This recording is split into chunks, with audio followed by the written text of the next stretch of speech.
Eh bien, on va commencer. Donc, déjà, je me présente. Du coup, je suis Fabrice Métro, donc conseiller agroéquipement et opérateur bande essai moteur.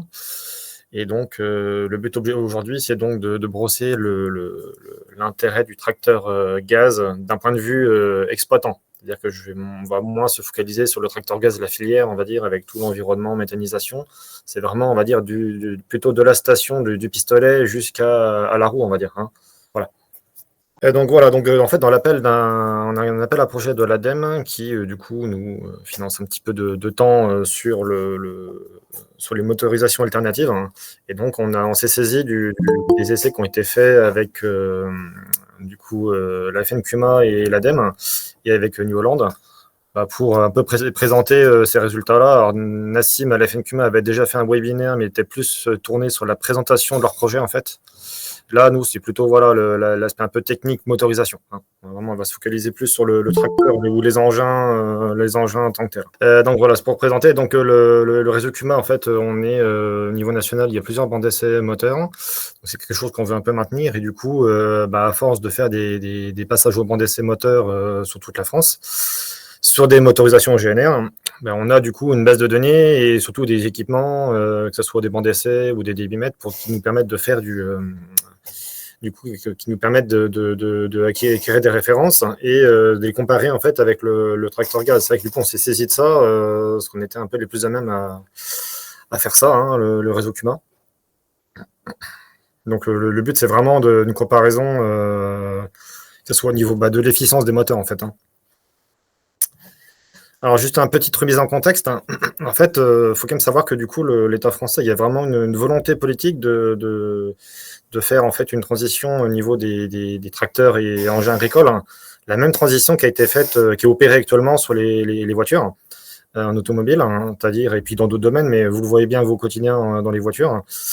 C'est-à-dire qu'il y a vraiment une ambition, notamment de moins dépendre des importations de pétrole, que ce soit du Moyen-Orient, d'Inde, de Russie ou d'autres, ou d'ailleurs. Et puis c'est aussi une question de balance commerciale, hein, parce que ça fait des importations d'énergie qu'on paye, et puis plutôt que de la produire nous-mêmes, on va dire. Donc voilà, donc c'est vraiment un contexte à bien saisir, c'est-à-dire que ça s'inscrit sur du temps long, et il y a vraiment une volonté de se passer à terme, on va dire, du tracteur ou des motorisations au GNR. Alors, je pense qu'il est important aussi, pour un peu remettre en contexte tout ça, c'est que en fait, il n'y aura pas d'énergie magique. C'est-à-dire que quand on exploite en rigole, on se dit, oui, le carburant est toujours trop cher, hein.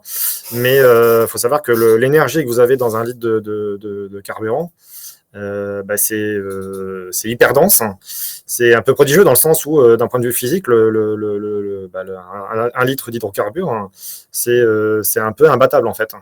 Donc, il faut bien se dire que tout remplacement à l'heure actuelle, que ce soit de l'hydrogène par rapport ou des batteries électriques sur batterie, ou d'autres, ça peut être des e-fuels ou autres, de toute façon, ou ça peut être, il y a même des projets à l'ammoniac, au méthanol, à tout un tas de carburants.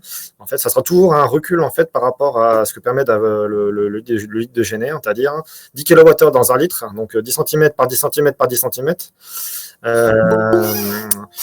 Donc, comment c'est quelque chose qu'on stocke à température ambiante, à pression ambiante, dans un vulgaire récipient en plastique qui coûte quelques centimes à produire. Et donc, battre ce combo, en fait, ces combinaisons-là, elle est quand même très difficile. Donc, c'est-à-dire, surtout la question, c'est quelles sont les énergies, on va dire, qui seront les plus à même ou les plus adaptées au remplacement du GNR. Et peut-être qu'il y a des choses où on ne pourra pas remplacer le GNR, en tout cas à l'heure actuelle par rapport aux technologies moteurs qu'on a. Et puis il y a des notions aussi d'infrastructure ou autres, production d'énergie, transport de l'énergie, enfin, c'est assez complexe. Et puis, c'est aussi un aspect, le GNR, par exemple, c'est un aspect aussi pratique, c'est-à-dire que comment nous, on fonctionne sur des environnements, l'été, la moisson, très sec, poussiéreux, avec la chaude température. C'est-à-dire que quand vous jetez une allumette dans un fût de gasoil, hein, ça s'enflamme pas. Par contre, comment d'autres énergies va être beaucoup plus. Le gaz, j'en parle pas, mais l'hydrogène, c'est pareil. Donc, ça pose aussi des contraintes sur les engins agricoles au niveau du stockage de réservoir. Si vous connaissez le Toyota, la Toyota Mirai, qui est donc une berline dédiée aux taxis, il y en a quelques-unes qui tournent sur Paris. La complexité de construction du réservoir hydrogène par rapport aux normes en cas d'accident est folle en fait. Hein. Donc voilà. Donc c'est pour ça que les constructeurs ont commencé plutôt à s'orienter forcément sur soit sur le biogaz, ou soit pour l'agricole, hein, ou soit sur des engins automoteurs électriques sur batterie, tout simplement. Et c'est une petite comparaison qu'on avait fait. Si vous prenez une moissonneuse-batteuse, une puissance, maintenant, 400 chevaux, c'est un peu une puissance moyenne en France. C'est-à-dire que vous avez, en général, les engins agricoles, il faut savoir, c'est à peu près 10 heures d'autonomie, c'est calibré. Vous prenez un tracteur qui a, quelle que soit la puissance, ils sont tous toujours calibrés, les réservoirs en quantité, pour assurer 9-10 heures d'autonomie. Voilà, pour vraiment une journée complète, on va dire, sans revenir à l'exploitation même le midi, quoi. Voilà. Donc une moissonneuse-batteuse, qui est un peu le pire cas de figure, si de 400 chevaux, vous avez à peu près 800 litres de carburant en fait, en capacité totale. Et donc, si vous voulez remplacer ça, c'est 800 litres en fait, 800 litres, 800 kilos. Si on le fait sur l'électricité, sur batterie, effectivement, ça va être un peu compliqué parce que même avec des capacités de stockage, une puissance, en fait, densité énergétique de batterie, comme vous savez sur les voitures électriques comme Tesla ou autres, ou comme les marques chinoises sont assez en avance dessus, ce qui est commercialisé actuellement en termes de batterie type automobile, on va dire. Hein. Si vous faites le ratio, enfin une batterie si on garde une batterie de 800 kg, c'est une batterie, on va avoir 20 minutes d'autonomie. Si vous le faites sur du biogaz comprimé, hein, donc du biogaz, c'est ce qu'on va parler aujourd'hui, et donc pas du biogaz liquéfié, du biogaz simplement comprimé, déjà l'autonomie elle est quand même bien meilleure. Hein. On arriverait à 3 heures. Alors bien sûr, peut-être que sur la moissonneuse-batteuse, on peut ce qui est sur le biogaz, qui est la limite, ça va être le volume plus que le poids. Hein. Et donc il y a peut-être des moyens sur une moissonneuse-batteuse d'ailleurs de stocker beaucoup plus que 800 litres hein, de réservoirs de bonbonne. Hein.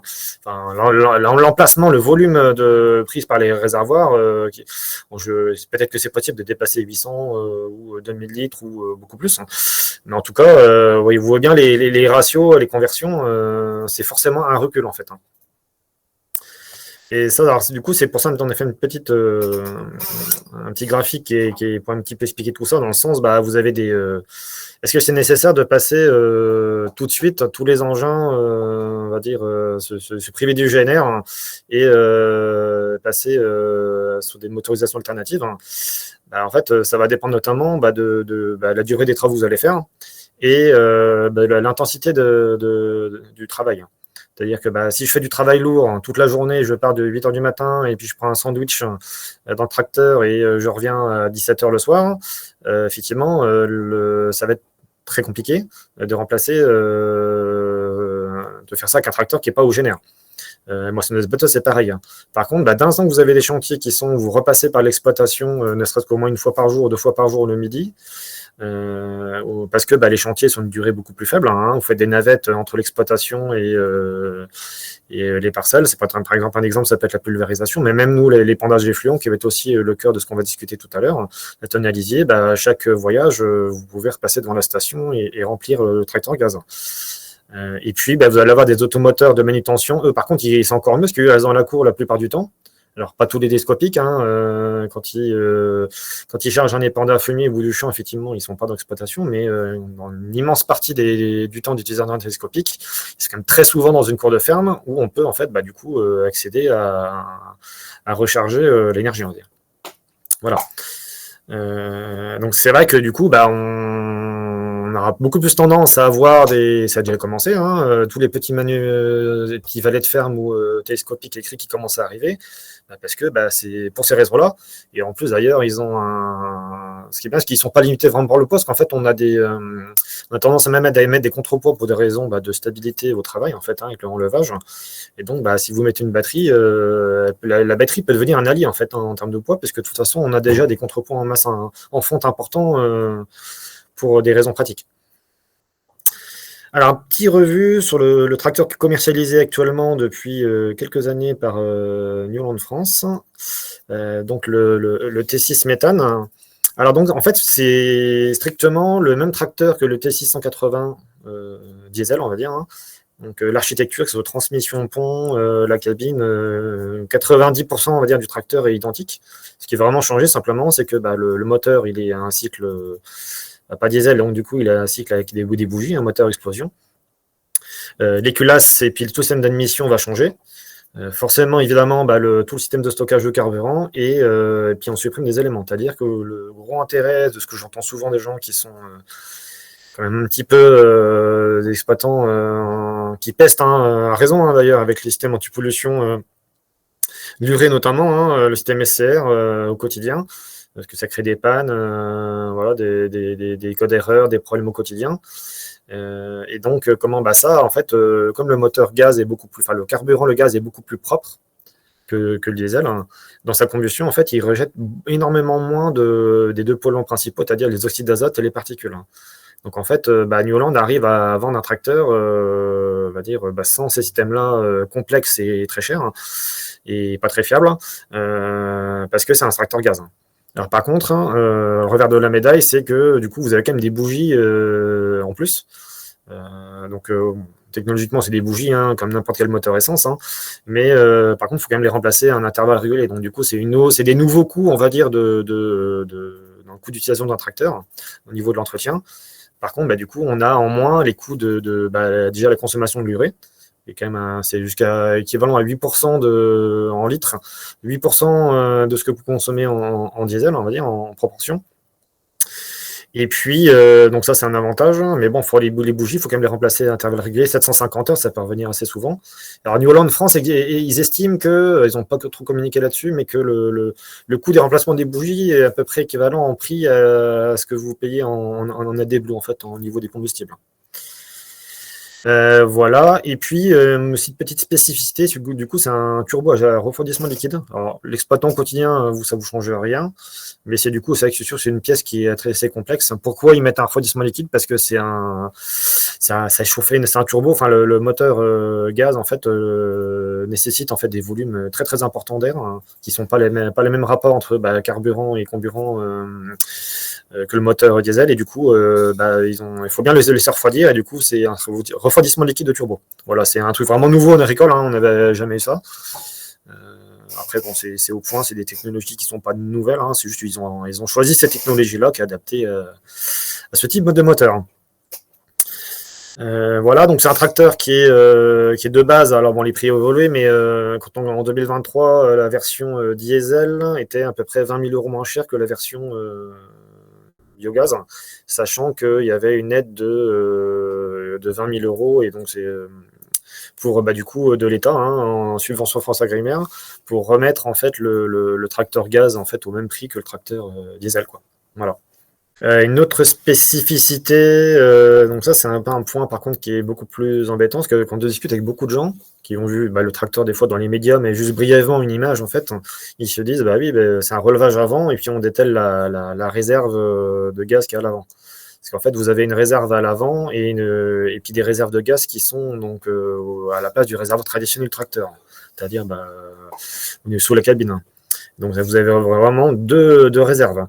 Et donc la réserve qui est à l'avant, qui est sur le T680, qui est la plus importante, c'est-à-dire que vous avez plus de réserves en litres et en kilos de gaz à l'avant que ce que vous avez à la place des réservoirs traditionnels du tracteur. Et donc forcément, si se priver de ce réservoir à l'avant va être, on le verra tout à l'heure, mais assez préjudiciable en termes d'autonomie. Et par contre, du coup, c'est pas un relevage avant, c'est-à-dire que c'est pas, vous déconnectez pas les flexibles de gaz, comme un exploitant peut déconnecter des flexibles hydrauliques. C'est-à-dire que là, du coup, c'est quelque chose il y a une procédure, il faut passer en concession. Voilà, vous pouvez pas le faire vous-même, et puis c'est un support qui est boulonné, donc ça se fait, c'est techniquement possible, hein, il y a des gens qui le font, mais faut passer par les concessions, il y a quelqu'un qui est agréé et tout ça, il y a toute une procédure pour... parce que c'est quand même c'est du gaz, hein, donc c'est explosif, hein, il n'y a pas de secret là-dessus. Hein. Et puis c'est aussi, c'est quand même, il faut savoir que comme un bus de ville peut l'être, vous savez, les bus Iveco de ville qui sont au GNV, c'est la même chose, c'est-à-dire que c'est un engin qui est soumis donc à un contrôle technique de la partie gaz pour s'assurer de l'étanchéité, de la sécurité du circuit d'alimentation et du stockage en gaz, en fait, tout simplement. Donc après, le coût, ça, je ne pourrais pas vous dire, mais en tout cas, c'est une réglementation qui l'impose. Hein. Alors, la station.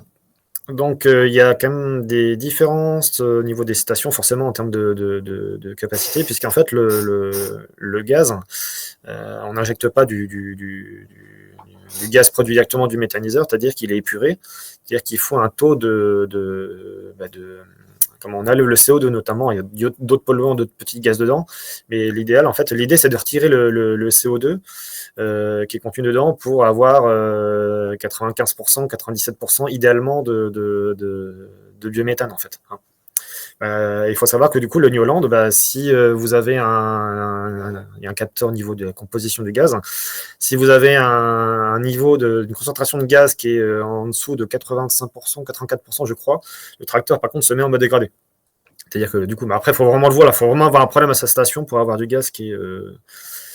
mais bon, on va dire c'est pas un carburant qui est stable au niveau de la production, comme vous allez à la station faire le plein de votre voiture.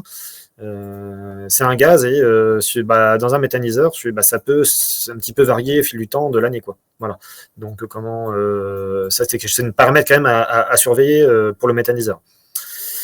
Voilà, donc en fait, souvent les stations, vous avez, donc c'est des stations du coup publiques, en fait, hein, elles ont un accès des gens, même vous pouvez remplir des véhicules, alors ça se fait un peu plus en Allemagne, mais que ce soit l'équivalent du Peugeot Partner en Allemagne, où du coup vous avez un petit pistolet qui est dédié aux véhicules légers, et puis vous avez un gros pistolet qui est dédié aux poids lourds ou aux tracteurs, donc nous on réconcentrera bien le gros pistolet, que vous voyez sur la droite. Hein. Voilà, après c'est tout simplement, hein, vous avez un ticket, vous avez avec toutes les taxes et tout ça qui sont renseignées dessus. Et donc, ce qu'il faut surtout, c'est quelqu'un qui a un projet avec un tracteur gaz. Il faut vraiment bien prévoir du coup le débit de la station, puisqu'en fait, du coup, on produit du gaz au fur et à mesure. Hein. Donc, il n'y a pas une capacité de stockage comme votre cuve de 2000, 3000 litres à l'exploitation.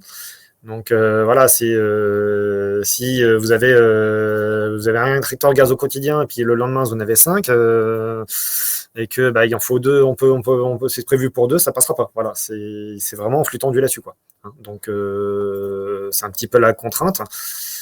Du coup, il faut la dimensionner et en même temps, si on prend trop gros en termes de capacité, forcément, le coût de production du gaz, hein, dans le coût du prix du gaz au mètre cube. Et puis du kilo, on va dire plutôt rendu au pistolet, forcément, dans le coût de la distribution, ça va l'impacter. Voilà. Donc c'est vraiment ça qui est quand même important dans les projets. Moi, je vais me concentrer moins là-dessus aujourd'hui. Moi, je suis plus sur le tracteur, je parle un petit peu, mais ça sera plutôt les gens de la filière gaz qui pourront vraiment vous répondre à ça. Puis les gens comme Prodeval, là, qui est le marque de la station, qui font des offres commerciales et qui dimensionnent les stations suivant des besoins des exploitants. C'est un petit rappel du coup sur le prix du bio-GNV. En fait, hein, vous avez bien le prix de la molécule en tant que tel, hein, au niveau du méthaniseur, des coûts de distribution, de maintenance de la station, aussi des frais d'acheminement du gaz, il y a des taxes dessus. Et puis, ce qui va faire varier en fait dans toutes les stations, nous en fait, dans le projet qu'on a suivi, il y avait 6 tracteurs New Holland qui étaient placés donc, dans 6 endroits avec des stations de recharge. Et donc, eux, ils ont personne n'avait vraiment le même prix du gaz au kilo, en fait, hein, rendu au réservoir. Donc, ce qui fait, ce que vous disais tout à l'heure, donc c'est le prix de la station, en fait, hein, les capacités de stockage. Sachant qu'en plus, les stations, certaines, elles ont des particularités, il faut dire qu'elles elles ont un niveau de la taux de compression, la capacité en barre maximum, hein.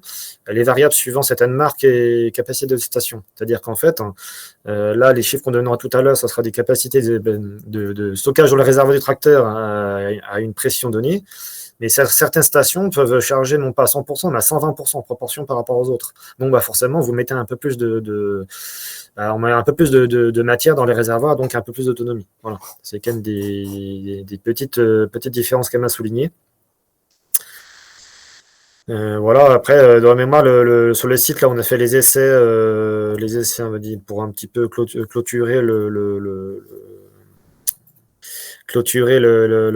projet tracteur biogaz.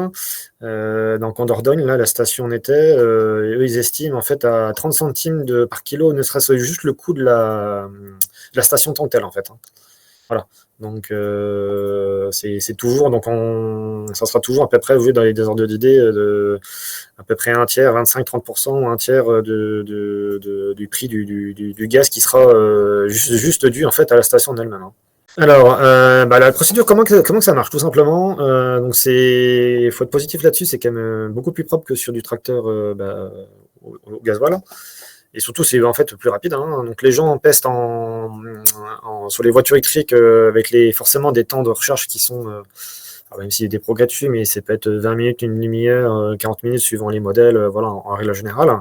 Et puis, quand vous faites le plein, votre voiture à la station, c'est le temps effectif en fait vraiment avec le pistolet en marche, c'est quelques minutes, hein, voilà. Et donc le tracteur gaz en fait c'est quasiment, même, je dirais même plus rapide que du diesel, hein, parce que vous avez simplement un manomètre en fait qui est entre deux marches du marchepied. Donc du coup c'est accessible, c'est à hauteur d'homme, hein, et puis vous branchez le pistolet comme un raccord push-pull en fait, hein. Une petite vanne bleue que vous voyez pour verrouiller par sécurité. Et après, vous avez un bouton accès à maintien, on va dire, sur la station. En fait, vous appuyez, puis ça monte en fait jusqu'à la pression. Vous voyez l'aiguille monter, puis ça fait un petit bruit strident, parce que c'est qu'il y a quand même des gros volumes de gaz qui passent quand même dans le tuyau. Et une fois que c'est à plein, tout terminé, ça prend c'est 30 secondes le temps effectif vraiment de recharge en fait, hein. Après, voilà, vous avez le temps de se manœuvrer, vous passez plus de temps à manœuvrer des fois qu'un tracteur une benne pour vous placer, et puis de naviguer dans les menus, tout ça pour la mettre en route, la station, on va dire, plutôt que de temps effectif de remplissage, quoi. Donc, ce que je vous disais tout à l'heure, voilà, attention, la variation d'autonomie, elle est selon les stations, la régulation n'est pas tout à fait la même, et certaines, on va dire, elles surpressent un peu le gaz et on a un peu plus d'autonomie.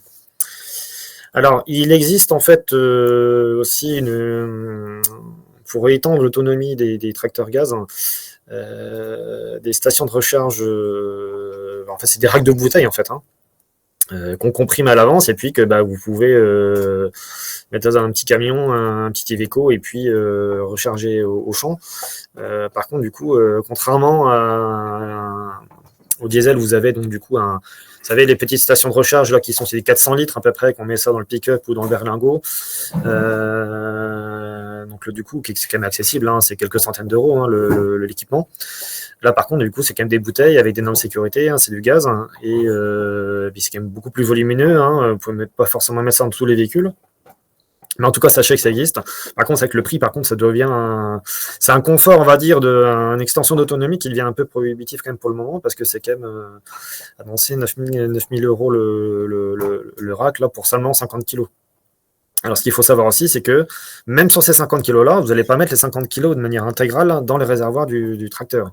Puisque du gaz, contrairement à liquide, ça va être un équilibre de pression. Ou alors, avoir un système de rack qui serait du coup beaucoup plus cher, avec un compresseur et autres, hein. Mais forcément, vous ouvrez, vous mettez en communication des réservoirs avec des pressions différentes, hein. Et il y a une équipe de pression qui se fait. Donc l'intégralité des 50 kg qui sont dans les bobonnes ne seront pas transférables entièrement dans le réservoir. Donc voilà, ça par contre c'est la physique, hein, mais c'est un petit peu la limite là-dessus. Et puis surtout, ça prendra du temps avec un compresseur, hein. Alors les autonomies que du coup on a vérifiées, hein. Donc il faut savoir que en Dordogne on a fait plusieurs travaux. À chaque fois on a pris le même tracteur, c'est-à-dire un T680 GNR avec deux tracteurs T680 méthane, avec il y en a un qui avait une transmission un peu différente, mais sinon c'était vraiment les mêmes transmissions, les mêmes pneumatiques, on mettait les mêmes pressions de pneus, le même chauffeur. On a vraiment voulu faire des choses le plus comparable possible. Et techniquement, il n'y a que ce qui nous intéresse qui pouvait changer et perturber les choses. Dans les autonomies en fait qu'on a observées, déjà forcément, plus faire suivant des travaux légers et des travaux lourds. Alors, quand je dis travaux légers, du transport ou autre, et puis des travaux lourds, typiquement de la traction. Si vous comparez un version diesel, que je vous disais, c'est à peu près conçu pour 10 heures à pleine charge. Bon là, on va avoir sur celui-ci, on va à peu près 9 heures. Et puis, pour des travaux plus légers, forcément, on est plutôt sur une quinzaine d'heures. Donc, on retient 230 litres, 180 kg de GNR. Sur la version méthane, on va pouvoir mettre que 80 kg dedans. Alors, 80 kg, c'est bien avec le réservoir à l'avant. Et c'est bien qui est la réserve principale. On a à peu près on a 60% on va dire de stockage qui est à l'avant et seulement 40% sous la cabine. Et donc effectivement sur des travaux vraiment de déchômage lourd sur le tracteur gaz, on descendait à 3h30 quoi, à peu près. Alors après voilà, vous avez un peu des fois des temps de manœuvre, des temps de transport pour aller sur le site, sur la parcelle. En gros, après, vous arrondissez à 4 heures, voilà. Mais de temps effectif, vraiment, vous êtes en parcelle, l'outil planté, à pleine charge, voilà, c'est 3h30. Voilà. Donc, c'est vrai que du coup, c'est la limite, c'est que du coup, si pour des tracteurs un peu de type polyculture élevage, la réserve à l'avant, surtout, vous empêche de mettre un chargeur frontal. Donc, ça, c'est quand même, pour le coup, un inconvénient. Par contre, en fait, la question qu'il faut se poser, c'est que si vous avez un tracteur de 140 chevaux qui a un petit 6 cylindres, si on peut se dire, voilà, plus je monte en termes de gabarit tracteur, donc un empattement plus élevé, un tracteur qui est plus gros en volume, mais avec des besoins de puissance plus élevés, comment on va évoluer les proportions? C'est-à-dire, est-ce que comment l'autonomie va augmenter? Est-ce qu'elle va se réduire? Est-ce qu'elle va se maintenir? C'est-à-dire, est-ce que je peux placer l'augmentation du tracteur fait que comment j'ai des réservoirs qui sont beaucoup plus gros en proportion, qui vont permettre du coup à stocker quelque chose de nécessaire de manière proportionnelle à l'augmentation de la puissance et donc de la consommation énergétique en gaz du tracteur. Donc c'est là qu'intervient en fait le modèle qui est du coup là qui a été présenté cette année, qui est en cours de début de commercialisation. Puisqu'en fait, la démarche de New Holland, c'était de dire pourquoi ils ont pris le petit T6, parce qu'en fait, c'est un tracteur très simple chez eux, qui maîtrise très bien. Et voilà, et ils sont un tracteur qui est un des plus vendus chez eux, donc en fait, c'est un choix technique, on va dire, pour ces raisons-là. Mais effectivement, c'est pas du tout ce qu'il nous expliquait, c'est pas du tout un tracteur qui a été conçu dès le départ pour recevoir un système gaz au niveau des réservoirs. C'est-à-dire qu'en fait, New Holland, si je reviens en arrière, le T680, c'est un tracteur qui était diesel, qui a été adapté. C'est-à-dire comment ça se passe? Vous allez à Basildon en Angleterre, chez New Holland. Le tracteur, il est en version, il est sur la même chaîne de montage que les tracteurs diesel, et après, il les déroute vers un hangar spécialisé où c'est vraiment pas l'artisanat, mais c'est la toute petite série, où il l'équipe en fait en version gaz. Donc, du coup, c'est pas un tracteur du coup qui a été vraiment conçu avec des réservoirs qui sont intégrés. Contrairement du coup au T7 270, là pour le coup, ça se voit à l'œil nu en fait. C'est vraiment beaucoup mieux intégré en fait. Les bonbonnes et tout ça, tout est conçu dès le départ en amont comme ça. Et du coup, on gagne simplement de la surface de stockage. C'est le même principe que les voitures électriques. Vous savez, vous avez des voitures, vous avez des plateformes dédiées. C'est-à-dire, par exemple, vous avez des constructeurs qui font le choix d'avoir une voiture, elle peut recevoir qu'une motorisation électrique. Du coup, le châssis est vraiment conçu pour que la batterie occupe le maximum d'espace avec un châssis spécifique. Parce que vous savez, la châssis, elle est vraiment hors du sol, elle est vraiment au niveau du châssis, au niveau du plancher, en fait. Et puis d'autres constructeurs qui disent, non, mais moi, je conçois ma voiture pour la vendre, en fait, un peu en hybride, un peu en électrique. Et puis voilà, et puis un peu en thermique, en 100% thermique. Et donc du coup, il y a des plateformes qui sont multi-énergie. Par contre, c'est des plateformes qui de fait, en fait, elles sont moins adaptées à l'électrique. Et vous voyez, par exemple, les voitures qui sont un peu multi-énergie, les plateformes, elles ont des autonomies, elles sont moins appréciées là-dessus, elles sont moins efficientes en fait en termes d'autonomie. parce que les batteries sont moins intégrées. Ben là, c'est la même chose en fait. Hein. On a vraiment un gain à l'avenir en fait d'autonomie, parce que y a si on concevait un tracteur vraiment dès le départ pour ça, on a des gains potentiels à l'avenir importants. Et c'est déjà le travail qu'a fait Daniel Land sur le TC 270, et que vous allez voir tout de suite, puisque alors nous on l'a pas mesuré avec des instruments. Hein. Puisque quand on faisait des tests, en fait, on se fiait pas simplement à la jauge de pression en cabine, en fait, qui nous affiche un peu le niveau de réservoir, en fait, parce que du coup, le réservoir, c'est un capteur de pression, tout simplement, c'est pas une jauge de niveau, comme sur un tracteur diesel. Mais du coup, à chaque fois, on compare aussi les quantités à la station qui sont quand même assez précises, qu'on transfère en kilos dans le réservoir et tout ça, pour vraiment faire des choses le plus précis possible, pour un petit peu recroiser les données et puis regarder s'il n'y a pas des erreurs d'imprécision au niveau des mesures. Quoi qu'il en soit, là du coup on peut faire, si on extrapole les consommations, les indices de consommation du tracteur du T6 180 qu'on a, on sait à peu près, je vais de tête, c'est à peu près c'est 0,25 kg par cheval et par heure. Si vous avez ça, vous savez la puissance du tracteur. Vous regardez après, on a la fiche technique, on sait la capacité du T7 270 qui est un 220 kg de BGNV. Du coup, c'est un simple produit en cran, on sait à peu près l'autonomie du coup qui est estimée. Et là, du coup, le 3h30, on passe à 5h30 quand même d'autonomie. Donc c'est vrai que du coup, là, on peut faire largement une demi-journée en travaux très tirants, quoi. Donc c'est quand même, alors je dis 5h30, 5h30, 6h, voilà. Donc ça devient vraiment intéressant. Donc voilà, après, et peut-être on peut se poser question, si New Holland un jour sort un tracteur de 350 chevaux, 400 chevaux sur du gaz, est-ce que est tout aussi, on va dire, intégré au niveau des stockages, des bouteilles, ou peut-être encore mieux intégré, peut-être qu'ils arriveront en gaz compressé, j'entends bien, à attendre 7 heures ou 8 heures d'autonomie. Voilà. Donc, et peut-être qu'à l'inverse, du coup, le tracteur gaz devient de moins en moins intéressant, avec une autonomie de plus en plus faible, plus vous réduisez en puissance. Est-ce qu'un tracteur gaz de 90 ou 100 chevaux, on va dire un tracteur avec un chargeur d'élevage, déjà avec un chargeur frontal, déjà vous n'aurez pas la bonbonne à l'avant, mais même sans ça, peut-être que du coup, ça serait de moins en moins intéressant en termes de capacité de stockage. Voilà. C'est un peu des enseignements qu'on peut déjà un petit peu tirer. Donc juste un petit focus sur les essais qui ont été faits, d'où on va tirer les résultats que je vais vous détailler un peu tout à l'heure. Donc du coup, on a comparé vraiment des tracteurs, les mêmes en fait, même modèle, même transmission, même pneumatique. Sur des chantiers, on a fait, c'est une exploitation du coup, on a fait du épandage de lisier, on a fait de la prise de force aussi au niveau pour brasser une fosse, et on a fait puis du déchômage lourd, du travail du sol. Donc voilà, c'était pour un petit peu simuler un peu les différentes scénarios, c'est-à-dire la prise de force légère, la prise de force lourde, ça on n'avait pas par contre. Mais on avait transport et puis surtout la traction pure au déchômage, quoi. Et donc l'idée c'était surtout d'avoir les premiers éléments, on va dire un peu techniques, des indices. C'est-à-dire que moi actuellement, comme vous voyez dans les références techniques que le réseau CUMA ou les chambres ou d'autres organismes, quand ils vous publient des consommations, tout ça, de moteurs, ils vous disent, tiens, un moteur diesel, 0,22, 0,23 litres par cheval et par heure.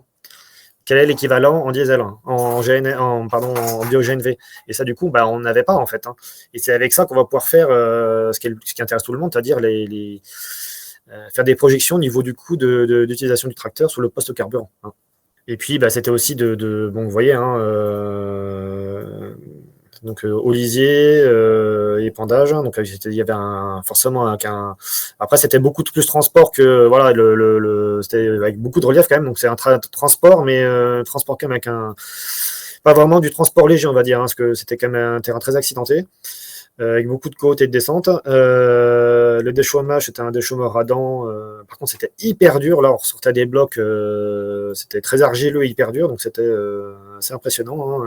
Des fois, même on calait tracteur parce que du coup. Ouais. Et puis, prise de force que je disais, le brassage de lisier. Donc c'est ça qu'on a retenu. En fait, on avait essayé d'autres travaux, tout ça, mais qui étaient moins intéressants. Donc du coup, on a des résultats, mais qu'on ne va pas forcément publier. Alors, donc là, ce qui est vraiment très intéressant. c'est que au niveau des chômages, donc je précise des chômages et transport, c'est-à-dire qu'il y a forcément des petits temps pour arriver sur la parcelle entre le moment où vous faites le plein à la station, à la ferme jusqu'à la parcelle. Donc c'est pas totalement du déchômage, on va dire. C'est pour ça qu'en fait l'autonomie, là, tel qu'on a mesuré, c'était 4h30, parce que du coup il y a un temps de transport, on consomme moins, donc du coup on gagne un petit peu en autonomie forcément. Ça dépend ce que vous faites. Et donc, vous voyez un petit peu les ratios.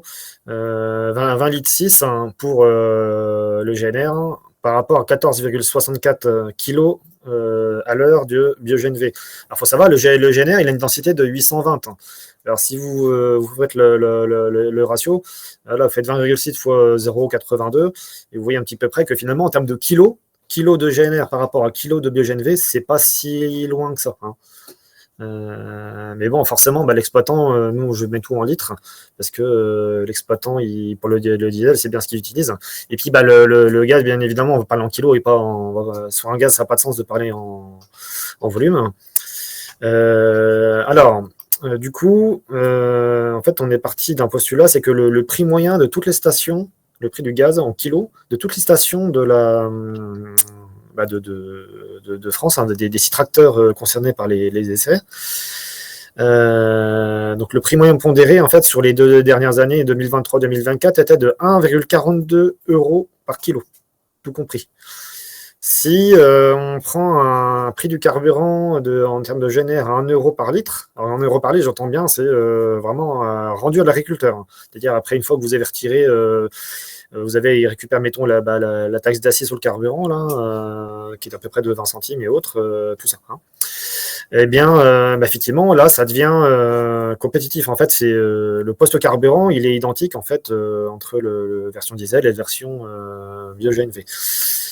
Par contre, bien sûr, ces deux tarifs-là, ils peuvent évoluer dans les deux sens. C'est-à-dire que le GNR, en juin 2022, c'est là que c'était la guerre en Russie avait commencé avec l'Ukraine en mars, je crois, février-mars. Mais c'est là que on avait le GNR le plus élevé. Hein. C'était des prix assez fous quand même. Donc, si on se met dans cette période-là, et du coup, là, le biogène V était vraiment très, très intéressant. Et puis voilà, donc du coup, c'est ça qui est intéressant, c'est que on verra tout à l'heure, c'est quelle est la parité en fait, hein, suivant les prix des deux énergies en fait. Hein. C'est ça que les gens qui veulent peut-être intéresser au tracteur gaz vont se poser comme question, parce que de toute façon, c'est bien sur cette promesse-là d'avoir des gains à l'usage que vous allez pouvoir développer une nouvelle motorisation. La voiture électrique, elle se développe parce que les gens veulent avoir un gain à l'usage sur le prix du poste énergie notamment. Hein. Alors bien sûr, il y a d'autres choses qui rentrent en ligne de compte, hein, que ce soit la décote, que ce soit tout un tas d'autres postes de dépenses. Mais en tout cas, c'est quand même ce qui fait l'aspect économique qui fait comme ça sur le poste carburant, qui peut du coup attirer le chaland. Hein. Et puis sur l'épandage d'olivier, là par contre, du coup, c'est moins intéressant. C'est-à-dire que vous allez voir du coup les différences. 11,45 litres à l'heure par rapport à 10,34 kg par heure. Hein.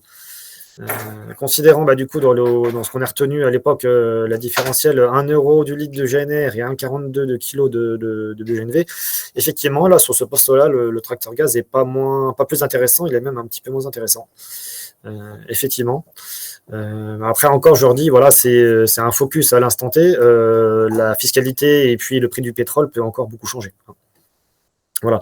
Alors vous allez me dire, pourquoi il y a qu'est-ce qui explique ça en fait? Quels sont les phénomènes qui expliquent que du coup à des travaux légers le tracteur surconsomme? Parce qu'est-ce qu'on a voulu un petit peu creuser en fait. Hein. C'est-à-dire qu'on s'est aperçu que, et ça du coup c'est vraiment nouveau pour nous, et moi je le pensais pas à ce point-là, mais en fait le moteur, pour des travaux un peu légers d'un point de vue rendement moteur, vraiment c'est purement la thermodynamique en fait. Hein, l'énergie du tracteur gaz est un petit peu moins bien valorisée en fait en énergie à la roue mécanique en fait sur un tracteur gaz, soit des faibles charges en fait. Donc du coup pour un petit peu vous expliquer tout ça dans le détail, il faut déjà introduire la notion de taux de charge moteur. Alors simplement, qu'est-ce que le taux de charge moteur? C'est un peu des indices que nous utilisons en machinisme, hein, mais c'est le niveau d'intensité du chantier du travail. Hein. Donc un travail on va dire de transport un petit peu plus long, on va être plutôt 30-40%, et puis règle générale du travail du sol lourd, on va être à 80%. Alors, si vous faites de la prise de force très lourde, chez des gens qui font du broyeur à cailloux, vous êtes plutôt à 90%. Voilà. Et puis, donc voilà, il y a ça varie hein, sur l'année, mais un taux de charge moyen d'un tracteur en France, c'est 40-45% hein, en moyenne, hein, en grande moyenne. Voilà. Et donc, c'est comment voilà, le taux de charge, c'est vraiment le niveau d'intensité. C'est-à-dire que c'est comme vous, est-ce que vous faites un footing ou est-ce que vous faites un 100 mètres hein. Le 100 mètres, c'est un d'intensité maximum 100%, c'est tout ce que vous pouvez donner. Et puis, le footing, où vous marchez, vous utilisez l'énergie, mais vous mobilisez pas totalement la totalité de votre puissance pour faire le travail. Hein. Donc, voilà. Alors, donc pourquoi je vous parlais de ça? Parce que on a besoin de comprendre ce fameux taux de charge par rapport à la consommation spécifique. Alors là, c'est un peu technique, je m'excuse, mais c'est important, mais c'est pas forcément très très évident. Donc, qu'est-ce que la consommation spécifique? En fait, c'est le rendement du moteur. C'est-à-dire, à chaque goutte que vous mettez de carburant dans un moteur, vous avez récupéré une quantité d'énergie mécaniquement aux roues. Et donc, cette goutte-là, l'énergie que vous la récupérez à chaque fois que vous mettez une goutte dans un moteur, elle est variable. Elle est variable pour deux raisons. Elle est variable, en fait, plus vous rapprochez d'un régime de bas régime, mieux vous allez avoir un couple maximum, meilleur le moteur sera le rendement. C'est-à-dire que le carburant est beaucoup plus valorisé en énergie mécaniquement. Et le reste est perdu en chaleur et frottement, hein, tout ça. Hein, mais mécaniquement, voilà, c'est ce que vous allez obtenir de mieux. Mais il n'y a pas que ça, c'est-à-dire que si vous avez beau travailler à bas régime, un régime où le couple maximum, où le moteur est le plus efficient d'un point de vue rendement, c'est qu'on obtient le plus d'énergie possible dans le carburant qu'on injecte au moteur, et bien malheureusement, il y a un autre facteur qui s'appelle le taux de charge, et qui fait que si vous faites un taux de charge faible, même à un régime dit économique, au niveau du régime moteur, vous allez quand même avoir un rendement moteur qui est dégradé. C'est comme ça, les moteurs ont une efficacité qui est variable selon certaines conditions. Et ce qui est intéressant, du coup, c'est que si on prend le tracteur gaz, nous, on a calculé du coup les consommations, en fait. Hein, c'est-à-dire que vous avez en rouge, du coup, la consommation en kilos par heure, en litres par heure pour le diesel, et puis en kilos par heure pour le tracteur gaz. Vous voyez bien qu'en fait,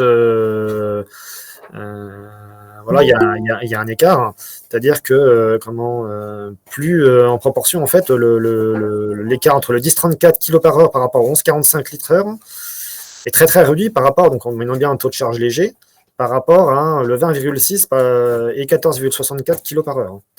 Et ce qui explique, c'est bien ça, donc c'est bien un rendement moteur qui est dégradé sur le tracteur gaz, dans le sens où si on avait le même rendement moteur, la même dégradation de rendement moteur en passant de 80% vers le 40%, et on obtiendrait en fait 8,1 par calcul. Alors du coup, vous avez donc le passé de 8,1 à 10, c'est parce que c'est le rendement moteur en fait est un petit peu moins bon sur les tracteurs, les moteurs gaz en fait, à faible charge. Donc du coup, effectivement, il y en a quelqu'un qui a un projet d'achat de ce genre de tracteur. Il faudra qu'il en tienne compte dans son raisonnement économique au niveau du poste carburant, que c'est beaucoup plus intéressant qu'un tracteur à faire fonctionner sur des travaux lourds et non pas sur des travaux, on va dire, un peu polyvalents dans un élevage, quoi. Voilà. Ou en tout cas, ça peut être faire des travaux lourds de traction, on va dire. Hein. Ou des travaux lourds à la prise de force aussi en élevage. Hein.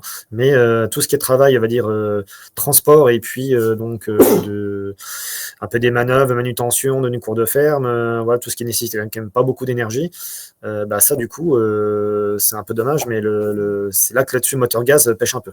Alors après, qu'est-ce que vraiment techniquement la technologie du moteur fait ça? Est-ce que c'est propre intrinsèque à la molécule du gaz ou est-ce que c'est des progrès au niveau des moteurs gaz qu'on n'a pas encore fait d'un point de vue de développement des moteurs, hein. Ça, je ne vais pas m'avancer là-dessus. Mais en tout cas, le fait est que à l'heure actuelle, c'est un petit peu moins bon à ce niveau-là. Donc, alors effectivement, du coup, quand on a ce tableau-là, il faut bien l'intégrer quand on veut atteindre la parité. C'est-à-dire que là, si on prend toujours notre hypothèse de 1,42 kg par de GNV par rapport à un GNR à 1 euro du litre, en fait, hein, la parité, en fait, vous voyez, faut du GNR à 1,28, il faut des dépendages de lisier. donc des génères beaucoup plus chers pour que le tracteur gaz devienne efficient et intéressant sur la poste carburant sur le chantier lisier. Par contre, sur le déchaînage, ben, du GNR à 1,05 le litre, ben, on est déjà à la parité. Voilà. Donc ça rejoint ce que je vous disais, il faut vraiment essayer d'avoir ça à l'esprit. Alors après, bah, on peut faire des projections d'après ça aussi par rapport à ce qu'on a déjà connu en termes d'évolution de prix du pétrole, et puis notamment au niveau de la fiscalité. Puisque bah, vous avez, moi, personnellement, je suis parti de deux hypothèses. Des choses qu'on a déjà vues, c'est-à-dire un sommet du prix du pétrole en juin 2022. Donc ça, du coup, bah, on l'a déjà vécu, donc ça pourrait au moins revenir par rapport à la géopolitique et tout ça, tout un tas de, on peut pas forcément le prévoir, mais en tout cas, on sait que ça a déjà on a un historique où on a déjà monté un prix du pétrole. Donc du carburant, on va dire, hors toute considération de fiscalité à ce niveau-là. Donc sans changement de fiscalité, on va dire. Et puis, vous avez aussi un autre facteur qui est la fiscalité, donc la fin du tarif réduit de l'accise. Hein. Je vous ai dit tout à l'heure 19, non, c'est 21 centimes à peu près par litre. C'est-à-dire, bon, c'est ça que depuis quelques années, du coup, Bercy essaye de récupérer, ils appellent ça l'avantage fiscal sur le GNR. Donc, si ils mettent fin à cet avantage-là, et puis dans le même temps où vous avez un prix du GNR qu'au maximum, si vous cumulez les deux, effectivement, bah, on se projette un GNR à 1,37 par litre, mais après, c'est pas exclu, ça monte encore beaucoup plus. Hein, mais en tout cas, j'ai pris des hypothèses de deux facteurs qui sont déjà arrivés ou qui pourraient se produire, parce qu'ils l'ont déjà annoncé plus ou moins clairement. Donc, si on revient des chômages, qui est quand même plutôt le travail lourd, donc un chantier qui est plutôt favorable au tracteur gaz par rapport à son efficience énergétique. Là, du coup, bah, effectivement, même si du coup on a actuellement le GNR depuis 1 an ou 2 ans, qui est vraiment pas cher, mais ça peut remonter. Effectivement, même comme ça, le tracteur gaz est un peu moins efficient, hein, 20,79 par rapport à en euros par heure de coût de carburant par rapport au GNR qui a 17,83. Par contre, premier scénario, vous avez la suppression on garde toujours la moyenne du GNR de 2022-2024 qui était plutôt vraiment pas basse, hein, à 0,86. Vous rajoutez les 21 centimes, vous passez tout de suite déjà à 1,075, donc 22,15. Et puis après, simplement, pas de hausse de fiscalité, mais juste le pic de juin, en mois de juin 2022, le comparaison, c'était 24,03 par rapport à 20,79. Et puis, si vous cumulez les deux, on monte à 28. Donc, vous voyez, finalement, bah là, le tracteur gaz devient super intéressant dans ce cas de figure, quoi. Hein, donc, après, voilà, c'est la perspective. Après, on n'est pas Madame Irma, mais en tout cas, c'est des choses qui sont pas inenvisageables que, malheureusement, qu'on ait de nouveau des prix de carburant qui remontent à des niveaux un peu records et puis que la fiscalité puisse changer. Alors par contre, à l'inverse, sur des travaux plus légers, bah, c'est moins intéressant. Effectivement, il faut vraiment avoir un carburant à 1,30, 1,35 le litre de GNR pour avoir commencé de plus en plus efficient. Alors après, bah, c'est sûr, il y a des stations, nous c'est la moyenne. C'est-à-dire nous, le 1,42 le kilo de gaz, c'est la moyenne des stations. Après, certains sont à 1,2, certains sont peut-être un peu plus chers. Vous voyez, donc c'est aussi ça en ligne de compte. Hein. Il y a des gens qui ont aussi des prix de gaz qui étaient aussi plus faibles que le 1,42. Donc, et que d'ores et déjà, ils y trouvent leur compte, largement. Et puis, ce qu'il faut aussi voir, c'est que moi, à force de discuter avec les gens qui ont des gens qu'on a suivis là, bah, ils vous disent aussi, bah, il y a l'aspect forcément juste le prix, mais bah, en fait, vous maîtrisez quand même vous êtes vous dépendez pas des pétroliers et de personnes pour au niveau du carburant, quoi, hein, ne serait-ce qu'au niveau de la volatilité, je viens d'en parler, mais voilà, si vous avez, bon, on va pas parler de grève des routiers ou autres, ou qui bloquent les raffineries, ou tout un tas, ou un choc qui font qu'à un moment donné, un choc pétrolier en France, d'un point de vue, c'est même pas le prix qui compte, c'est le point de vue quantité en fait. Hein. Bah, vous êtes autonome pour produire votre énergie à la ferme pour faire fonctionner un tracteur. Et ça, effectivement, bah, c'est quand même un point fort qui est indéniable. Voilà. Donc après une petite conclusion là-dessus, du coup, notre vision, hein, est-ce que le tracteur biogénique est adapté à remplacer le tracteur diesel hein, pour la majorité des usages hein, alors, clairement, je pense que voilà, il y a quand même, tout le monde ne fait pas des journées de 8 à 10 heures en permanence sans revenir à l'exploitation. Donc, alors, ça arrive dans une année, mais pour la majorité des usages, ça correspond quand même en termes d'autonomie. L'autonomie n'est pas vraiment un frein, en fait. Hein. Par contre, elle l'aide à l'instant que vous utilisez votre relevage avant, notamment parce que bah, si l'autonomie est extrêmement grevée, en fait, à l'instant que vous devez détacher la réserve frontale, en fait. Et ce qu'on disait, voilà, il faut bien tenir compte que c'est un début, le tracteur, il y a encore peut-être des marges de manœuvre techniques hein, pour augmenter les autonomies. Donc, c'est toujours pareil, en fait, comment plus New Holland va faire du volume au niveau des tracteurs, en termes de production, plus son coût, lui, de fabrication aussi tracteur va risquer de baisser. Et donc, comment après, c'est un cercle de vertu, en fait. Hein, et plus, voilà, c'est pareil, plus il y a stations aussi, plus on arrive à amortir tout ça. Enfin, c'est l'instant que vous mettez en place une nouvelle, quelque chose un petit peu qui change, une nouvelle énergie, niveau infrastructure et tout ça, enfin, c'est quand même lourd, donc il faut vraiment l'amortir. Sur les voitures électriques, c'est pareil, il faut amortir les infrastructures, les bandes de recharge et tout ça, en fait. Et pour l'instant, on est obligé de le subventionner pour travailler pour l'avenir. Donc là, en fait, effectivement, la différence, c'est de savoir si on le regarde à l'instant T au 17 septembre 2025, ou est-ce qu'on fait en prospective et dans 10 ans, dans 15 ans, dans 20 ans, effectivement, où est-ce qu'on sera et qu'est-ce que ça va permettre d'un point de vue purement technique, de ce que pour moi, c'est quand même assez adapté en grande culture, notamment, pour répondre à la majorité des usages quand même, quoi. Voilà, c'est quand même une énergie qui est, je pense, la plus adaptée à l'heure actuelle. Après, voilà, il y a d'autres projets, il y a des gens qui veulent sur la pile à combustible, l'hydrogène en direct dans les moteurs, tout un tas de choses. Mais après, ça pose des problèmes d'infrastructure. Et puis, c'est pas de l'électricité, c'est pas l'énergie que vous allez faire le plein à la ferme, en fait. Hein. Donc c'est bien un ensemble en fait hein, dans une volonté du gouvernement de production d'énergie à la ferme. Le tracteur gaz est cohérent là-dedans. Hein. Voilà.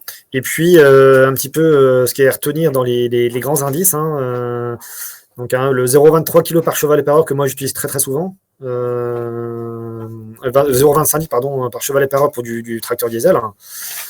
Et en fait, voilà, si vous avez quelque chose à retenir pour faire vos conversions, c'est 0,23 kg par cheval et par heure hein, pour le diesel, le gaz, dans le sens où, après, c'est une moyenne aussi, hein, suivant ce que je disais, suivant les types de travaux que vous faites. Mais c'est une moyenne aussi pour j'en ai pas parlé, mais pour le tracteur diesel, hein, le 0,25 que je vous annonce, en fait, ça varie entre 0,22 en traction et 0,28 au transport. Hein, toujours pareil. Sauf que du coup, l'écart en pourcentage n'est pas le même. Voilà. Et une fois que quelqu'un qui a un projet de méthanisation de s'équiper d'une station de recharge et d'avoir des tracteurs gaz, hein, eh bien, lui, l'instant qu'il a ces deux ratios-là, il a le 0,23, lui, il peut faire des scénarios suivant la puissance de ce tracteur et le prix du GNR et puis du kilo de GNV, il peut directement faire des projections de coûts de carburant du tracteur, quoi. Donc c'est avant ces essais-là, on les avait pas. Maintenant, le 0,23, on l'a. Hein. Et donc, il sera du coup, peut-être que ça va s'améliorer comme valeur à l'avenir, mais en tout cas, c'est quelque chose que nous, on peut déjà communiquer. En fait, hein, c'est sourcer, c'est vraiment une référence d'essai terrain, et il n'y a pas de raison que ça soit que ça change d'une marque à l'autre de tracteur. Alors, actuellement, il n'y a que New Holland qui a des tracteurs gaz. Hein. Historiquement, dans les pays scandinaves, c'était Valtra qui avait un tracteur, mais lui, c'est un tracteur gaz et bicarburation. En fait, il passait du diesel au gaz, en fait, avec une part de gaz et de diesel. En fait. Donc voilà, mais a priori, ils n'ont pas de. Ça a été un petit peu arrêté tout ça. Mais actuellement, voilà, New Holland sont les seuls le groupe New Holland est le seul sur le marché là-dessus, notamment parce que ils ont une très forte expérience sur les bus de ville gaz, hein, et puis les poids lourds via leur filiale Iveco. Hein. C'est pour ça qu'ils sont là-dessus, parce qu'ils avaient vraiment une expertise en interne, en fait, hein, qu'ils ont pu du coup valoriser en agricole, en fait, tout simplement. Et puis, en fait, oui, ça va. La question, c'est aussi que le tracteur gaz pourra se démocratiser. En fait, c'est une notion aussi de volonté politique. C'est la fiscalité du carburant du GNR hein, qui va peut-être évoluer. Et puis voilà aussi qu'est-ce qui est le type d'aide qu'ils veulent mettre en place pour aider à la conversion du tracteur biogaz. C'est ça qui va beaucoup faire. En tous les cas, d'un point de vue technique, le tracteur, il est utilisable, on va dire quand même. Hein. C'est pas quelque chose qui est, c'est quand même très très proche d'un tracteur diesel à l'utilisation. Et puis voilà. Alors moi, j'ai eu déjà deux questions qu'on a reçues à l'inscription. Je ne sais pas si les personnes sont présentes aujourd'hui. Il y avait une première question, c'était quel est le comparatif des émissions nettes de la solution biogaz par rapport aux fossiles? Donc là, vraiment en se positionnant sur un aspect filière générale, un peu comme l'ADEME le fait, hein, c'est-à-dire l'énergie qui est nécessaire, on va dire, du puits de pétrole à la roue du tracteur, hein. C'est-à-dire vous pompez un puits de pétrole. Il faut l'énergie aussi pour pomper le puits de pétrole, même si c'est l'énergie, il faut quand même de l'énergie pour la pomper, la transporter, la raffiner, après la distribuer, la stocker, et puis aller jusqu'à le mettre dans un réservoir tracteur, qu'elle soit utilisée. Et puis avec des pertes du moteur, de la transmission jusqu'à la roue, et combien qui est vraiment utilisé en fait à faire tourner tirer un outil. Donc nous, on n'a pas des valeurs là-dessus sur le tracteur. Par contre, on a des valeurs qui sont que l'Union européenne a mises sur les camions. Et puis du coup, tout à fait, je pense assez comparable. Hein. Ils disent effectivement quand c'est du GNC, c'est-à-dire mais du fossile, du gaz naturel fossile, 265 grammes de CO2 par kilomètre. Et puis quand c'est du diesel, on a 280. Et par contre, du bio-GNV, quand vous intégrez le fait que l'énergie est produite sur place, enfin il y a du puits à la roue, il y a quand même beaucoup moins d'étapes en fait. Hein. Eux, ils estiment à 40 grammes de CO2 par kilomètre. Donc ça serait beaucoup plus efficient là-dessus. Après, là, j'avoue que c'est pas mon métier. Ça, c'est des gens de l'ADEME qui pourraient vous dire en fait là-dessus. Si vous pouvez leur poser des questions, voilà. Mais en tout cas, moi, je peux faire confiance qu'aux chiffres. Et par contre, il n'y a aucune raison que ça soit différent pour un tracteur. Voilà. Ce serait peut-être même meilleur sans tracteur, puisque du coup, la station de recharge, elle est dans l'exploitation, alors que les camions, en fait, hein, bio-GNV, eux, ils font c'est des bornes publiques, mais qui sont voilà, on peut considérer qu'ils font des fois un peu des détours ou autres pour aller chercher se recharger. Et deuxième question, on avait mise en parallèle du besoin énergétique de l'agriculture pour un besoin primaire en comparaison à la consommation énergétique du besoin non essentiel de l'aviation civile pour la France, par exemple. Donc j'imagine que la personne voulait dire voilà, que l'aviation civile, qui est quand même un moins essentiel, vu que c'est, c'est pas pour se nourrir, hein, contrairement à l'agriculture qui est pour produire de la bouffe. Donc pour l'alimentation, qui est quand même le besoin essentiel de l'être humain. Et donc j'imagine que la personne sous-entendait que c'était pas forcément la peine, on va dire qu'il faut garder. Je pense que la personne sous-entend qu'il faut garder de l'énergie. Privilégier l'énergie pour produire ce qui est essentiel, c'est-à-dire faire tourner des machines, plutôt que faire tourner des avions pour du transport, du tourisme ou partir en vacances. J'imagine que c'est un petit peu ça la question. Alors, il faut savoir après que le raisonnement de ce que nous on comprend au niveau mondial, en fait, hein, que c'est une problématique mondiale. Les constructeurs, que ce soit d'avions, de tracteurs ou d'autres, ou de camions, de voitures, ils sont aussi à une échelle mondiale. Et donc, en fait, par contre, ils ne vont pas répondre à une injonction d'un pays, en fait. Hein, faut bien que ce soit quelque chose qui sont... quand il y a un industriel, il réfléchit à quel type de motorisation, de stratégie de leur gamme en automobile. Il réfléchit, en fait, d'un point de vue mondial. Et en fait, comment vous allez avoir des spécificités en fait par rapport aux énergies qui sont plus adaptées à certaines machines. Par exemple, l'avion, pour des raisons évidentes de poids, ils essayent de faire remplacer le kérosène par des carburants nouvelle génération, et puis qui sont du coup qui émettent moins de CO2, et puis l'hydrogène. Et puis par contre, sur l'électrique, vous voyez bien ça c'est bien adapté aux voitures, hein. Et puis par contre, pour des raisons d'autonomie, ou puis notamment puis de poids, les engins agricoles, on vient de le voir, mais même le BTP, il commence à avoir du matériel aussi agricole et de BTP en électrique, mais c'est plutôt mix, c'est-à-dire il y aura pas forcément, tout ne sera pas forcément à batterie. Voilà. Donc en fait, c'est ça en fait qui fait un peu le mix, c'est les contraintes en fait des engins et tout ça, qui font les choix de spécialisation un petit peu des énergies. Pourquoi on met des voitures sur l'électrique? Pourquoi on met les avions sur des e-fuel ou d'hydrogène? C'est pour ces contraintes-là. Donc en fait, comparer l'agriculture avec l'aviation civile, en fait, c'est pas vraiment l'énergie, n'est pas forcément comparable, puisque de toute façon, il y a certaines énergies, elles iront jamais en aviation et inversement. Donc à l'avenir, voilà, il n'y aura pas on n'est pas censé continuer à mettre du kérosène dans les avions, et kérosène qui pourrait être utile en termes de fossiles pour faire tourner des tracteurs, attirer des outils. Voilà. Je ne sais pas si je me suis fait, si c'est compréhensible ma réponse. Si vous avez peut-être des questions. Oui, donc il me vient quand même une question quand j'entends parler de tout ce qui est biocarburant. Est-ce qu'à force de vouloir décarboner la société, enfin la consommation, est-ce qu'on risque pas de finir par décarboner les sols? C'est-à-dire à retirer trop de matière organique, je dis bien de matière organique, et à limiter le retour du carbone dans le sol. Alors là, c'est une question d'agronome. Enfin, voilà, oui. Non, mais moi, j'entends. Hein, après, il y a je comprends qu'il y a des questions qui sont annexes, on va dire. Hein, après, moi, je m'intéresse en fait sur le cycle de vie de l'outil, en fait, hein, de l'engin. oui, Là, après, c'est un peu transparent avec l'agronomie des sols. Voilà. Mais après, même s'il y avait des gens qui avaient des projets de réinjecter le CO2, je vous dis que c'est tout à fait sérieux, de réinjecter, d'utiliser le CO2 en fait des gaz échappés de tracteurs pour le réinjecter dans le sol. Bon, voilà, je pense que c'est pas forcément très techniquement possible, hein. Mais en tout cas, oui, il y a des gens qui avaient réfléchi à ça. Pourquoi pas. Mais après, non, là-dessus, je ne pourrais pas vous dire du tout. Là, c'est pas du tout mon registre, on va dire.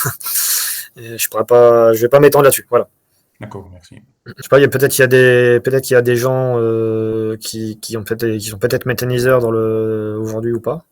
Parce que du coup, il y avait des gens du coup de l'association des méthaniseurs de France qui avaient fait le relais du webinaire. Alors bon, pourquoi pas, du coup, c'est l'occasion, hein, parce que voilà, l'idée, c'est surtout, c'est ces gens-là qui sont forcément les principaux intéressés.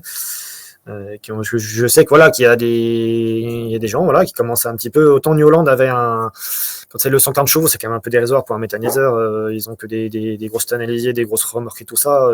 C'est un tracteur de cours pour eux, un 140 chevaux. Autant par contre, la version 235 chevaux, elle est complètement conçue pour eux. Donc du coup, New Holland a un peu des objectifs un petit peu commerciaux vraiment avec ce tracteur-là, quoi. Et donc c'est là que ça devient intéressant, voilà. Et il commence sur les salons à avoir des gens, des méthaniseurs qui disent ah ouais, mais par contre maintenant vous avez un tracteur adapté en termes de puissance à nos besoins et à d'autres matériels, là maintenant ça nous intéresse. Même si le carburant n'est pas cher en ce moment, ça commence un petit peu à infuser et voilà. On verra bien, mais bon, effectivement, il n'y a pas de raison. Et puis, voilà, moi, je pense que j'ai un regard plutôt positif là-dessus. Et voilà, après, mais ça prendra du temps. De toute façon, regardez le marché électrique, la voiture électrique, ça prend beaucoup plus de temps que prévu, hein. Ils pensaient arrêter en 2035 la vente de voitures thermiques neuves. Ça va être repoussé, ça sera sûrement encore repoussé bien après 2035. Donc ça prend toujours du temps, ce genre de choses, hein. C'est des changements qui sont quand même importants, hein. Mais en tout cas, voilà, si les agriculteurs qui sont présents aujourd'hui, ils peuvent être rassurés dans le sens où vous aurez des choses qui sont utilisables via tracteur gaz au quotidien, qui ne seront pas gênants, pénalisants, vraiment si pénalisants de votre activité. Après, en termes d'utilisation, de praticité, hein, tout simplement. Après, bon, moi j'en ai moins parlé, mais effectivement, il y a aussi peut-être l'électrique à batterie qui va pouvoir le concurrencer, puisque les batteries, elles évoluent très très vite en fait, en termes de technologie. On parle de batteries solides et tout ça, qui ont des recharges très très rapides, et puis des capacités de stockage en densité de densité énergique très importante. Donc effectivement, à l'échelle de 10, 15 ans, 30 ans, peut-être que dans 20 ans, on aura des tracteurs sur batterie qui pourront tenir 10 heures d'autonomie, hein, pourquoi pas. Donc voilà. À l'instant T, en tous les cas, pour l'instant, c'est pas le cas pour les niveaux des tracteurs électriques. Mais je trouve que c'est New Holland, et puis qu'on lançait un petit, enfin Case New Holland, qui ont des petits 80 ou 100 chevaux, là, des petits tracteurs qui sont dédiés pour les cours, en cours de fer, hein, souvent, qui sont déjà lancés en électrique, en fait. Je crois que c'est les New Holland T4, je crois, il me semble, ou T5, qui sont lancés comme ça, c'est des nouveautés. Donc il y a vraiment un petit développement qui commence aussi là-dessus, sur les tracteurs électriques. On l'a vu en fait sur l'électrique, sur un peu tout ce qui est viticulture. Et là maintenant, on commence à avoir sur des engins plutôt manutention, en cours de ferme en agricole, en élevage. Et puis ça peut-être ça arrivera à grignoter des puissances et se développer sur les 90, 100 chevaux, 120 chevaux, et ainsi de suite.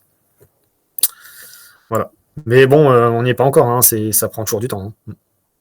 Mais sachez que voilà, qu'il y a vraiment une volonté, que ce soit français ou européen, de se passer, vous l'avez bien vu que les voitures, de toute façon. Donc il y a une volonté là-dessus, donc il y aura des incitations de toute façon, je pense. Et voilà, au moins on essaie aujourd'hui de vous donner les débuts de pistes et les clés là-dessus. Donc voilà, on verra dans 5 ans, dans 10 ans, on se faire un point là-dessus, mais bon, on va être positif. Et puis voilà, je pense que enfin moi les gens qui ont eu ces tracteurs gaz à utilisation, ils en sont plutôt. Moi, j'en ai pas parlé tout à l'heure, mais il y avait quand même un aspect aussi, même de confort, hein. Une anecdote, c'était le chef produit de chez New Holland, en fait, il disait que en termes de voisinage, en fait, hein, le bruit est pas le même, hein, en fait. Un moteur gaz est ça fait beaucoup plus feutré, un peu comme un moteur essence par rapport à un moteur diesel de voiture. Les ondes sonores portent moins, et donc en fait, vous allez avoir en termes de confort d'utilisation, en fait, quand vous utilisez un tracteur des fois dans les zones un peu pavillonnaires avec du bruit, proximité des habitations, ben en fait, c'est aussi un confort parce qu'en fait, c'est beaucoup plus silencieux, quoi, hein. Donc bon, voilà, c'est toujours ça de prix. Bon voilà, je pense que moi j'ai fait le tour. Si vous avez pas d'autres questions, de toute façon, ben, on va terminer le webinaire en remerciant les personnes présentes et en vous souhaitant donc une bonne fin d'après-midi.